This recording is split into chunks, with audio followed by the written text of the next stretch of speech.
El mensaje de hoy está muy bueno. Lo he titulado El Dios de los Valles. Créeme, te va a bendecir. Yo mientras lo iba elaborando y Dios me iba dando el mensaje y iba viendo los versículos, es como que sentía a Dios hablando a mi espíritu, y yo sé que Dios va a hacer lo mismo contigo hoy. Sobre todo si estás pasándola, pues no estás en tu mejor momento. Así que esta palabra te va a venir como anillo al dedo y te va a dar un levante, un impulso espiritual que te vas a ir para arriba, vas a ver. Bueno, quiero empezar contándote dos historias.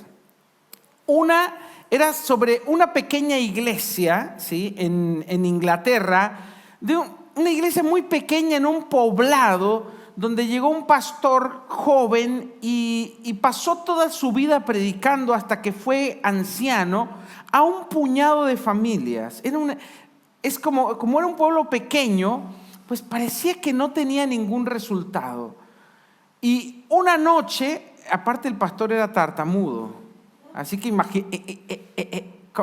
cómo predicaba, ¿no? Entonces, capaz por eso no le iba mucha gente. El asunto es que él se sentía que nunca había logrado nada. Después de haber dedicado toda su vida al ministerio y a servir a Dios, pues siempre tenía las mismas dos familias y parecía que no tenía resultado. Y él le hubiera gustado ser alguien que tocaba corazones, que cambiaba vidas. Y dice, bueno, Señor, yo seguiré haciéndolo, ¿no? Entonces, una noche que había una tormenta de nieve, entró un joven a esa iglesia y se sentó hasta atrás y se quedó escuchando. Y el pastor, así con su tartamudez, predicó un mensaje que decía algo así de venid a mí los que están trabajados y cargados. El joven que entró ahí había entrado simplemente para escapar de la tormenta. No es que quería entrar a una iglesia. Dijo, ¿dónde voy? Vio una luz prendida, se metió ahí, era una iglesia. Y dijo, bueno, espero a que pase la tormenta y listo. Pero, no sabía que Dios tenía un propósito y se quedó escuchando todo el mensaje. Fue tal la obra del Espíritu Santo que quedó compungido en su corazón, quedó completamente tocado, pasó al frente y rindió su vida a Cristo. ¿Quién era ese joven? Era Charles Spurgeon, que después fue conocido como el príncipe de los predicadores. Hace poco en una revista, no sé si la Times o la Forbes, hicieron como una encuesta de los últimos 100 o 200 años, quién había sido el predicador más prominente. ¿Y sabes quién fue? Le ganó a Billy Graham, fue Charles Spurgeon. Era un hombre que llenaba estadios y ciudades. ¿Dónde se fue a convertir? A una pequeña iglesia, en un pueblito, en una comarca, en un pastor que pensó que nunca iba a hacer nada en su vida. Lo más grande que hizo fue llevar a los pies de Cristo a uno de los predicadores más famosos en la historia de todo el cristianismo. Te voy a contar otra historia.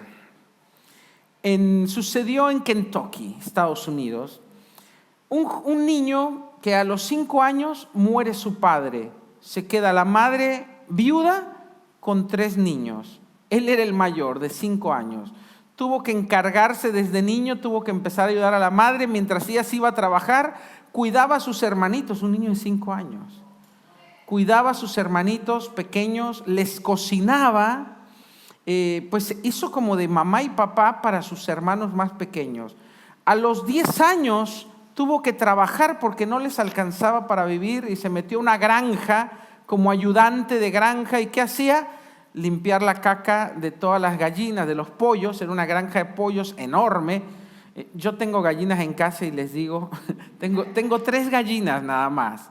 Y la caca que hacen esos animales es impresionante. Hacen caca por todos lados. Y el problema es que la tienes que limpiar siempre porque son animales susceptibles a las enfermedades. Entonces, para que no se enfermen, tienen que estar limpio su ambiente. Así que todos los días a limpiar caca de gallina. Imagínate 1,000, 2,000 pollos. El pobre niño de 10 años limpiando caca de gallina todos los días. Sigue creciendo, la madre se casa y a los 13 años pues el padrastro no era bueno, le pegaba, lo maltrataba y huyó de la casa a los 13 años. Ahí anduvo toda su vida este muchacho, pues de un trabajo acá, de vendedor, de limpiador, de cocinero, de todo lo que se le ocurría, hasta que terminó de ayudante en una estación de servicio, cargando nafta. La estación, cuando recién entró a la estación, quiebra porque empezó la recesión en Estados Unidos y pues todos se quedaron sin trabajo y todos se fueron, inmediatamente se fueron para buscar otro trabajo porque era un pueblo muy pequeño, se fueron a a las ciudades grandes y él fue el único que se quedó ahí y la empresa de la petrolera le dijo, ¿por qué no te encargas de la estación de servicio? Te dejamos todo, solo nos das un porcentaje de la ganancia. Y ahí empezó el muchacho, pero nadie consumía combustible porque era una época de mucha crisis en Estados Unidos. Entonces empezó a cocinar. ¿Qué hago? Bueno, empezó a hacer unos pedazos iba a decir bistec, de churrascos y pollo frito. Pasó una vez un crítico de comida, tenía hambre, dice, dame pollo frito, lo comió, se quedó encantado y escribió una reseña en una revista.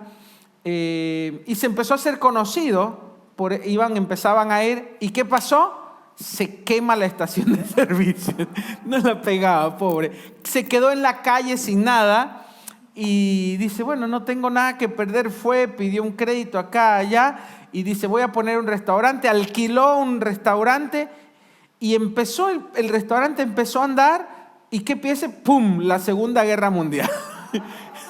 Todo el país, todo el dinero volcado a la guerra. Entonces quebró su restaurante. Pasó la Segunda Guerra Mundial, dice voy a intentarlo otra vez, pone su restaurante, le empieza a ir más o menos y el restaurancito empezó a andar vendiendo pollo frito. Y entonces dice, no, y la gente que iba al pueblo en Kentucky decía, qué rico, dice, esto lo tienes que llevar a otro lado. Entonces, ¿qué agarró? Agarró su carro, otra desgracia. Tenía niño, tuvo un niño, se casó, tuvo un niño, el niño muere de una infección en la garganta. Una enfermedad que se podía curar fácilmente, murió, la esposa lo deja, pum, el restaurante quiebra otra vez. Yo me río porque digo, pobre hombre, no la pegaba. 60 años, agarra su auto y se va recorriendo Estados Unidos vendiendo la franquicia de su restaurante. ¿Qué pasó? En 2 años, 3 años, vendió más de 600 franquicias. ¿Cómo se llamaba? Coronel Sanders, sí, el de Kentucky Fried Chicken, KFC, la cadena de las más famosas, casi como McDonald's. Pero hasta los 65 años este hombre pudo ver el resultado de su esfuerzo. Pero casi toda su vida no estaba él en la cima, sino en el valle. ¿Sí? Tenemos 2 lugares donde estar, en la cima de la montaña o en el valle, en la parte baja. Y muchos, hoy en día, nosotros vemos una generación que se le ha vendido el exitismo, ¿sí? Que el exitismo que es una exageración desmedida del éxito, una visión del éxito distorsionada, deformada, donde pareciera que a muchos les va bien de manera muy fácil, mientras que otros, los mortales, nos tenemos que matar y esforzar para sobrevivir. Pero pareciera que otros, simplemente con respirar, ya les va bien. Y ese exitismo lo han difundido mucho las redes sociales, porque tú entras a las redes, supongamos Instagram, y tú ¿qué fotos ves? Gente sonriendo, gente con un platillo exquisito, gente con un perro de catálogo, gente paseando en lugares espectaculares, y tú estás desde tu piecita de 2x2 con la luz que prende y se apaga y con tu celular berreta de 3 pesos y dices, ¿cómo? Yo soy un pelado, no sirvo, mi vida es un desastre, porque te muestran un éxito falso. ¿sí? Nadie pone, vos ves fotos y el desayuno, ¿viste el desayuno? Una foto típica de comida, ¿no? Frutos rojos con frutos morados en un pan espectacular, humeante, así de gordo, una taza nueva, echando humo que parece que la hizo un barista, con una forma de corazón y el escrito abajo: mi desayuno de todos los días, lo amo. Y tú te quedas como... Y vos ves tu desayuno, tu taza cachada, ¿viste? Tu té ahí medio descolorido, una tostada media quemada, embarrada con algo, y dices, no, nadie va a poner eso en las redes. Pero la realidad es que lo que se está mostrando es una realidad distorsionada. Nadie pone su foto, la cara recién levantado, con los ojos hinchados, los pelos parados. No, se maquillan, practican 10,000 fotos para poner la única que le salió bien. Tiene cara de cuco, pero agarró un ángulo, agarró una luz y la retocó 3 horas y quedó más o menos. Y todos le ponen 10,000 likes, que ni les importa, pero bueno, ponerle un like. Y ya eso le llenó el corazón, ¿viste? A la fea que pone lindas fotos. Eso es lo que nos vende este mundo. Una realidad aumentada, una realidad distorsionada. Y cuando nosotros consumimos, porque seamos honestos, cada vez más el mundo va yendo a que su realidad es lo que le aparece en su celular. Hay gente que ya no tiene vida. Hay gente que su vida está en su celular. Tiene más interacción con sus redes que con su familia. Entonces, la realidad de muchas personas, la realidad que viven, su ventana por la cual ven el mundo, está distorsionada. Y cuando ven sus propias vidas, o cuando vemos nuestras propias vidas, pues nos sentimos pequeños, nos sentimos insignificantes, nos sentimos derrotados, nos sentimos poca cosa, porque vemos la vida de otros y vemos nuestra realidad y pensamos que la vida de ellos es real, ¿sí? Porque nos hemos comido esa fantasía, hemos comprado esa fantasía, y esa dicotomía, esa diferencia nos pone mal, nos tira abajo, porque los vemos a ellos en las montañas, en la cima de la montaña, y nosotros nos vemos en el valle. Pero no es un valle lindo que digas como el de Heidi, o no sé, un valle con flores y ciervos. No, es un valle oscuro, como el que dijo David, valle de sombra de muerte. Y esta falsa imagen, estos falsos dioses que nos vende el mundo, les gusta estar en los lugares altos. Y sabes que en el Antiguo Testamento, cuando tú buscas las falsas religiones y los falsos dioses, cuando Israel cada tanto se alejaba de Dios y empezaban a adorar dioses falsos, ¿sabes dónde ponían los altares de esos falsos dioses? En los lugares altos. Tú vas a encontrar esa frase en tu Biblia, que tenían la imagen de Acera en los lugares altos, que tenían la imagen de Baal en los lugares altos. Los falsos dioses buscan los lugares altos, buscan la cima, buscan mostrarse, buscan estar arriba, y pareciera que el Dios nuestro no es un Dios de los lugares altos, sino que es el Dios de los valles, el Dios que está en la vida diaria, en la vida común, el Dios que está con la gente de carne y hueso, con los que tienen los pies en la tierra, pero no es demasiado glamour. Jesús, cuando vino a la tierra, no vino con los poderosos, no vino con los sabios, no vino con los doctos y con los nobles, no, fue con los comunes. Y eso le provocó un choque a las religiones, porque se opusieron a él, porque ¿por qué él no fue con los grandes? ¿Por qué vino con la gente común? Porque Dios no es Dios de las montañas, es Dios de los valles. Toda esta apariencia y todo este éxito de felicidad falsa busca estar en los lugares altos. Te voy a dar un ejemplo en la Biblia. En 2 Crónicas 17:6 dice que cuando un rey, por ejemplo, después de que el pueblo se había apartado, venía un rey bueno y decía, no, tenemos que volver a Dios. Lo primero que hacía ese rey era quitar los ídolos y los altares de los lugares altos. Dice en 2 de Crónicas 17:6, se entregó de corazón a los caminos del Señor, está hablando de un rey, y quitó de en medio de Judá los lugares altos y las imágenes de acera. En la vida hay épocas y hay momentos, ¿sí? No todo en la vida es color de rosa y no todo es oscuro, no todo es alegría y felicidad y tampoco todo es lágrimas. Tenemos momentos en que estamos en las montañas y tenemos momentos que estamos en el valle. Pero la gran realidad es que la mayor parte del tiempo la vamos a pasar en el valle.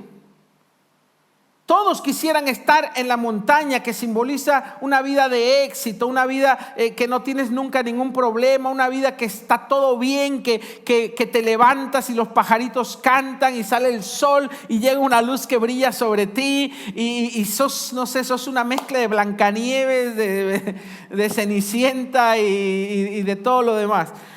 Pero la vida no es así, la vida tiene pruebas, la vida tiene luchas, la vida tiene colores y sinsabores y nosotros tenemos que aprender a conocer al Dios de los valles, no solamente al Dios que está en la montaña, sino al Dios que está en el valle, al Dios que está en ese momento de dificultad, en ese momento donde no todo brilla y donde no todo es oro, ni alegría, ni selfies hermosas, en ese momento donde te estás enfrentando contra un problema fuerte y solamente tienes a tu Dios. Ese es el Dios que tenemos que nosotros conocer, porque esa es la parte donde vamos a tener, donde más lo necesitamos.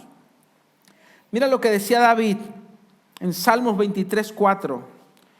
Aunque yo deba pasar por el valle más sombrío, otras versiones dice por el valle de sombra de muerte, no temo sufrir daño alguno, porque tú estás conmigo. Con tu vara de pastor me infundes nuevas fuerzas. Qué linda palabra. Dice, aunque yo ande por el valle más oscuro. ¿Y eso qué simboliza? Son esas etapas en nuestra vida donde todo parece estar gris, donde no hay nadie que nos ayude, donde no son fotos de hermosos desayunos, ni salidas al campo, ni vacaciones constantes, sino que son días grises de esfuerzo y de poco resultado, de lágrimas, de sudor y de llanto o de suspiros, y que solamente Dios está ahí. Días donde tú no ves respuesta y dices, ¿cuándo va a llegar la respuesta? ¿Dónde está el Dios de Israel?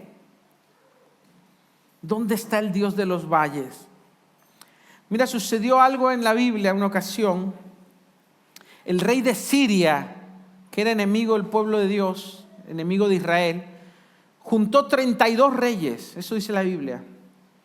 Está en 1 Reyes 21. Dice, por ese tiempo Ben-Hadad, rey de Siria, movilizó a su ejército con el apoyo de 32 reyes aliados. Sus carros de guerra y sus carros sitiaron a Samaria, la capital de Israel, y lanzaron ataques contra la ciudad. Israel pudo resistir el sitio porque se encontraba en las montañas en ese momento. Entonces, ¿qué pasó? Los consejeros del rey de Siria le dijeron, mira, en 1 Reyes 20:23, por otra parte, los funcionarios del rey de Siria le aconsejaron, los dioses de los israelitas son dioses de la montaña. Por eso son demasiado fuertes para nosotros y no los puedes derrotar. Pero si peleamos con ellos en los valles, sin duda los venceremos. Y el rey de Siria le hizo caso a sus consejeros y le declararon la guerra a Israel, pero esta vez los llevaron y los ahorillaron a un valle. Dice la Biblia en 1 Reyes 20:27, entonces Israel reunió a su ejército y montó líneas de abastecimiento y salió a pelear. Pero el ejército de Israel parecía 2 pequeños rebaños de cabras, a un lado del inmenso ejército de Siria que llenaba todo el campo. Yo me imagino esa batalla. Todo, viste como las películas la toma, ejército, ejército, ejército, y la toma hacia los judíos así, 2 grupitos contra todos los 32 reyes eran contra ellos. Era un solo pueblo que no era experto en batallas, que era un pueblo pacífico, de pastores. Por eso dice, parecían 2 pequeños rebaños de cabras ahí todos pegaditos, diciendo qué va a pasar en el medio del valle. El rey de Israel dijo, chao, sonamos. Como a veces nosotros pensamos, ¿quién soy yo frente a todo esto? ¿Sí? Y nos comparamos con otros y nos sentimos así como unas pequeñas cabras mojadas que no tienen esa fuerza para un mundo que te devora o que te quiere pisotear. O comparas tus sueños con tu realidad y dices, no tengo nada, no soy nada. Y estoy en el valle, no estoy en la cima de la montaña. Me encuentro en el valle, no tengo nada que me ayude, no tengo nadie que me ayude y mi realidad me dice que estoy perdido, que estoy derrotado. Pero en ese momento el rey de Israel dijo, por favor llamen al profeta. ¿Y quién era el profeta? Y vino un profeta, ni siquiera era uno de los profetas famosos. Dice, un hombre de Dios, 1 Reyes 20:28, se presentó ante el rey de Israel y le dijo, así dice el Señor, por cuanto los sirios piensan que el Señor es un Dios solo de montañas y que no es Dios de los valles, yo te voy a entregar este enorme ejército en tus manos, y así sabrás que yo soy el Señor. Bueno, para no hacerte la historia larga, pelearon la batalla y le ganaron al ejército sirio. Y los israelitas, cuando recibieron esa palabra de Dios, dijeron, vamos, se armaron de valor después de estar asustados. Claro, el otro ejército los rodeó, ellos en la montaña y los hebreos abajo en el valle. Dijeron, listo, los tenemos. Y cuando los hijos de Dios recibieron esa palabra del Señor que les decía, yo también soy Dios de los valles, no solo de la montaña, y yo les voy a dar la victoria, ellos recibieron eso con fe y salieron a pelear. Los mataron en 3 segundos. Cuando tú entiendes y cuando tú comprendes que Dios está en medio de tu valle, que Dios está en medio de tu problema, que tu Dios sigue siendo un Dios grande, aunque tu situación y aunque tu circunstancia sea pequeña o mala o negativa, tu Dios sigue siendo grande y Dios es Dios de los valles. O sea, Dios se manifiesta poderoso en medio de ese valle que estás atravesando, aunque parezca un valle de sombra de muerte. Dice la Biblia en Isaías 24:15, y esto para mí es una palabra profética. ¿Qué pasó cuando Israel salió de Egipto? ¿Se acuerdan? Salieron con Moisés, Faraón se quedó loco, pero los dejó ir y después se arrepintió, dijo, ¿para qué me dejo ir a estos esclavos? Me voy a quedar sin mano de obra gratis. Y va y los persigue y ellos huyendo en el desierto y se toparon ¿con qué? Con el mar, en las costas. Tenían el mar delante y el ejército detrás. Listo, estaban atrapados. Mira lo que dice esta palabra. Glorifica a Dios en los valles y en las costas el nombre del Señor Dios de Israel.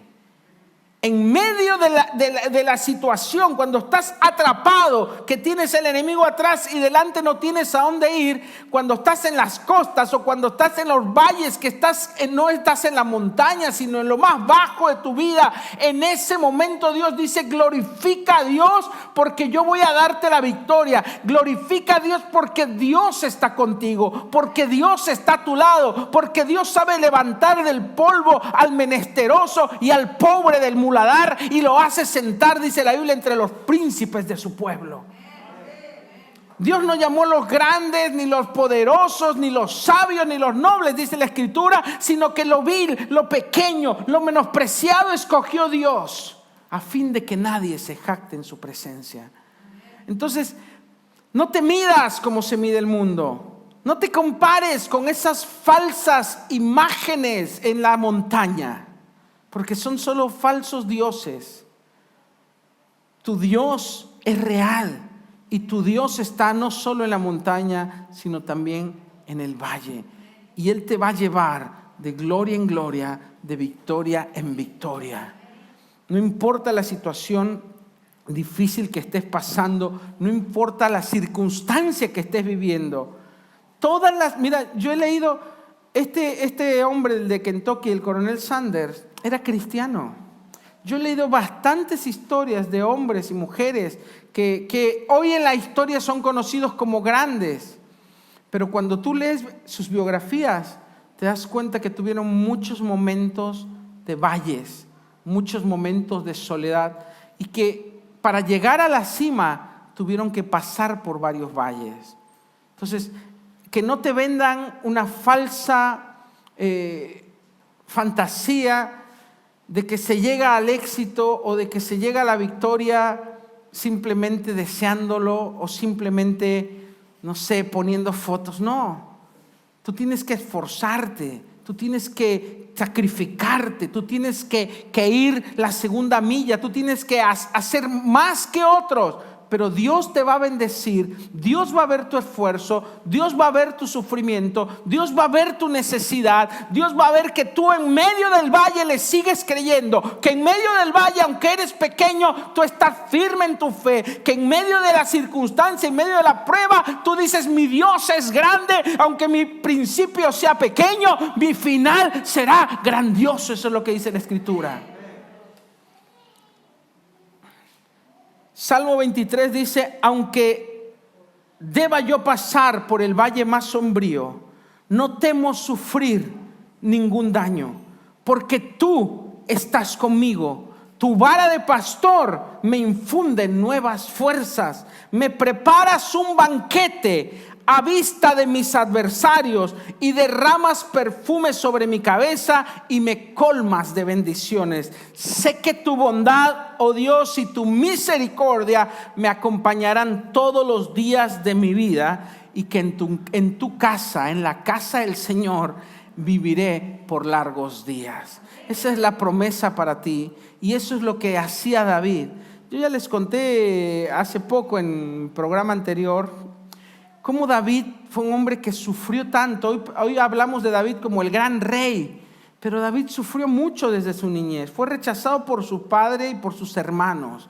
Fue rechazado por su pueblo, muchas veces por su mismo suegro. Lo casaron con una mujer que no lo amaba, después se la quitaron y se la dieron a otro hombre.